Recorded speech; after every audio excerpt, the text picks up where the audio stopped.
The Eastern Nagaland People's Organisation, demanding a separate administration or state comprising 6 districts of Nagaland, remained adamant to its decision to not to take part in the elections to the lone Lok Sabha seat in Nagaland until its demands are fulfilled by the centre.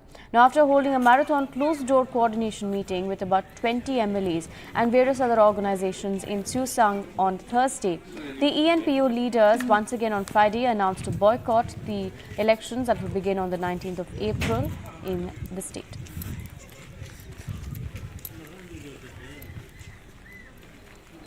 The Eastern Nagaland People's Organisation have unanimously decided to abstain from casting of votes in the coming Lok Sabha election 2024.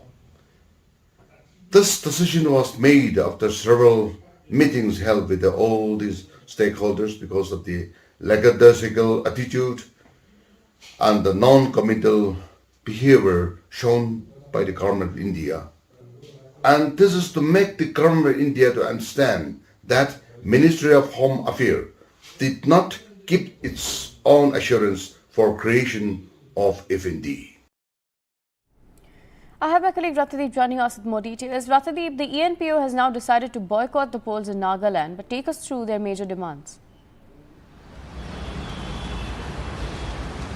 Well, this is an important decision that the ENPO has arrived at after several rounds of meeting with the stakeholders. Remember, even the legislators, the MLAs of the Eastern Nagaland region, the 6th district where ENPO has its hold, they had also discussed it with ENPO. The state government of Nagaland Chief Minister Nephew Rio in past had requested ENPO that let the polls take place. They had requested ENPO, which is the apex body of the tribes of Eastern Nagaland, the 6th district in the Eastern Nagaland region. And the state Chief Minister had also requested that the negotiations can take place after the elections. Remember, in the last year when the Nagaland Assembly elections were happening, that point of time also ENPO had come up with a similar demand, and at that point of time Union Home Minister Amit Shah had intervened and they had withdrawn their demand, and they did participate in the state elections there.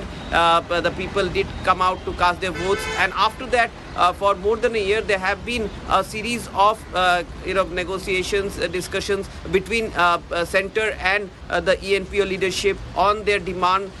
It was way back in 2010 that the ENPO first came up with a demand of a separate state in the name of First Frontier Nagaland. Then now their demand is in the form of a more autonomy and a separate administration for the Eastern Nagaland areas, because they have been alleging that development has not taken place in the 6 Eastern Nagaland districts in the same pace as with the rest of Nagaland. That has been the prime contention of ENPO. But last year, after MH's intervention, the boycott of the elections, of the assembly elections were called off, and a series of discussions did take place. But now there is a new stalemate. In fact, ENPO has given a call for a public emergency in the 6 Eastern Nagaland districts. We are playing out those visuals and photographs of the impact of that public emergency call, and therefore now this is an important development, given the fact that ENPO is seen as a powerful organization in that part of Nagaland, and perhaps now centre and the state government would once again step in to make sure that there is further negotiation with ENPO.